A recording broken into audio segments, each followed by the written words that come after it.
How was Sherlock Holmes pitched to you, or did you initiate it? It was pitched that Guy Ritchie thought we should probably get someone younger. And then Joel Silver said, "No, idiot. He's doing it. Susan's going to produce it. You're doing it." He goes, "All right, I'll meet him." And we got along great, and it wound up just being this amazing kind of steampunk reinvention of that, you know, one of the great characters of all time. And is it true you're doing a third? I mean, I think everyone always says they're doing a next one of everything they're doing. We'd have to get it right, you know? I'm in pretty good fighting shape. I don't know if you want to see Sherlock with his shirt off at, like, you know, 59 years old, but I would do it for you. I have learned the never say never stuff, you know? And it's a great character. But again, it was just this really crazy period of time when it just seemed like, this is the problem too, is you can start thinking that everything's working because you're in it. It's not true. The real thing is that you're just winding up with groups of people in succession where you just happen to kind of get 3 great jobs in a row. Yeah, I was a little tiny bit inflated by the time all 3 of those movies were out. Because I went back and was like, look, I've just done 3 movies in a row correctly, so fucking listen to me. And people were like, what is wrong with this guy? And how does your very smart wife deal with that? She's just like, just don't say this shit outside of the kitchen.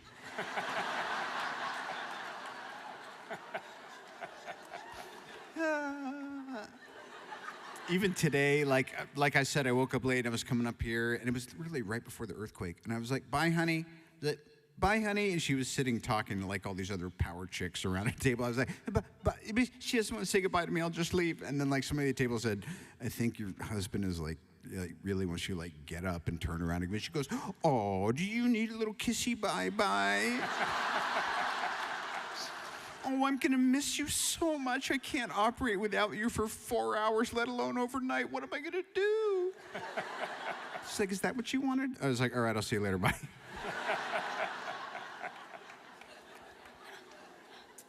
Have your kids seen any or many of your movies? I mean, they'll see them in passing. I don't know how particularly Susan has done this, but they have really only a passing interest in my majesty. They're into what they're into. Like, you know, my daughter like shaved her head once she watched Stranger Things, so like she loves 11, and all Exton really cares about is like sports and like telling me that I look like stupid with my bedhead in the morning. So something's going right. I mean, eventually they'll sit down and realize exactly who their father is.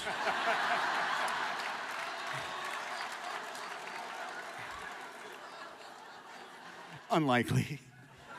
It couldn't happen to a nicer guy, too. Like, I really don't do well with, you know, it's why Susan keeps my, if I become inflated at all, she just leaves me alone like a stray cat until I'm reasonable. It's what wives can do. Huh? It's what wives can do. Yes. I mean, as we know, Alice I hear, has provided a very similar function to you, Leonard. Among many others. Correct. Many, many others. We're going to introduce another special guest tonight. And yeah,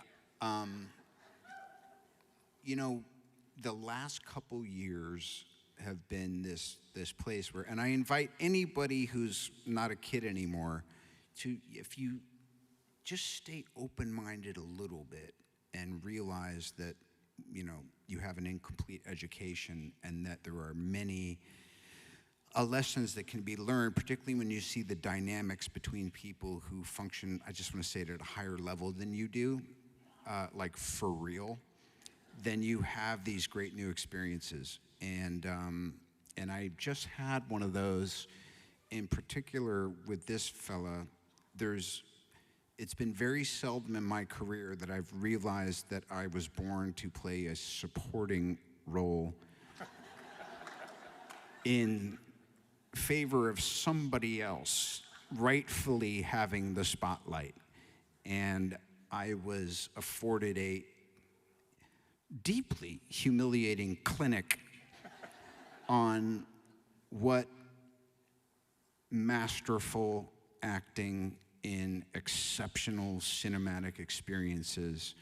And I'd always known him and always respected him and loved his work. And, you know, all of my peers know he's great. But he had yet to have a vehicle where he could fully demonstrate the breadth of his capacity. And I've never seen anything like it. And it is an honor to be way under him on the call sheet for Oppenheimer.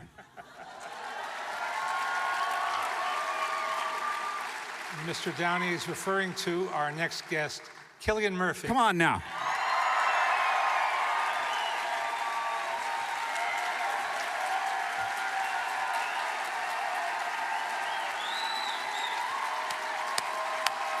Thank you. Thank you.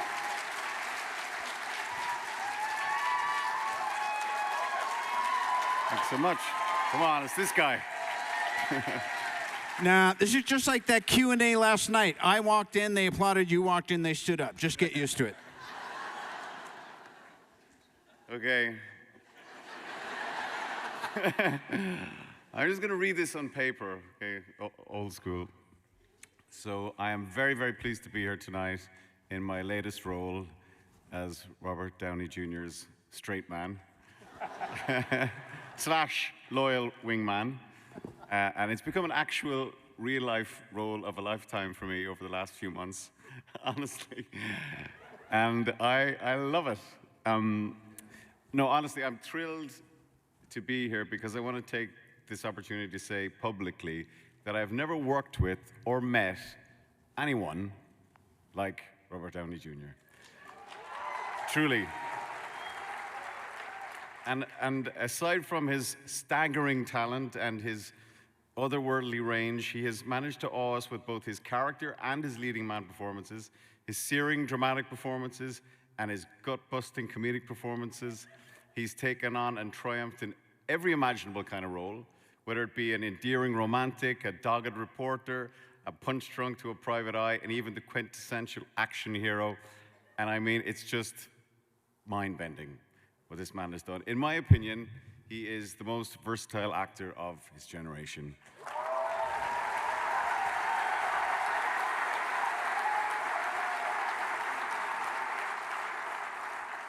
Most likely of many generations. I hadn't met Robert until we were brought together by Chris Nolan on Oppenheimer, but you know, anyone that loves film and that loves great acting, I've been a fan forever. And I was always trying to figure out from a distance, you know, how he actually does what he does. And working alongside him on Oppenheimer and watching him turn every day into Louis Strauss, I'm still not sure how he does it. And I think it is something, I think it might be a marriage of pure talent and this kind of preternatural insight into human nature. And what I've also learned is that Robert works incredibly hard to make it look so easy, because all the great ones do.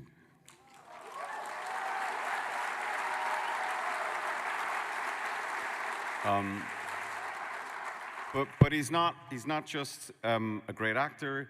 He's a kind of a unicorn because he's a great actor who has also risen to the level of stardom that few of us can kind of comprehend.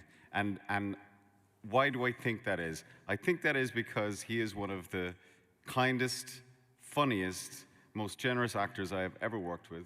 And all of that comes out on the screen, and you see it in every single performance. And all of his performances, no matter how unlike himself they are, they're always authentic. Like Robert.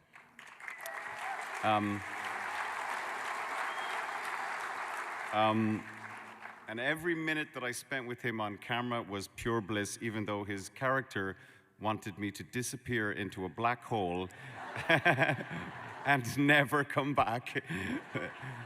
But off camera, we bonded in a way that truly I've rarely done, and I'm so, so very proud to be here tonight as a Downey straight man / wingman. And I am even prouder to call him a friend.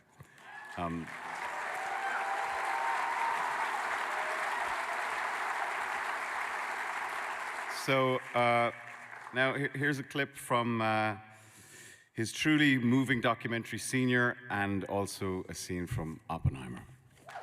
Thanks, buddy.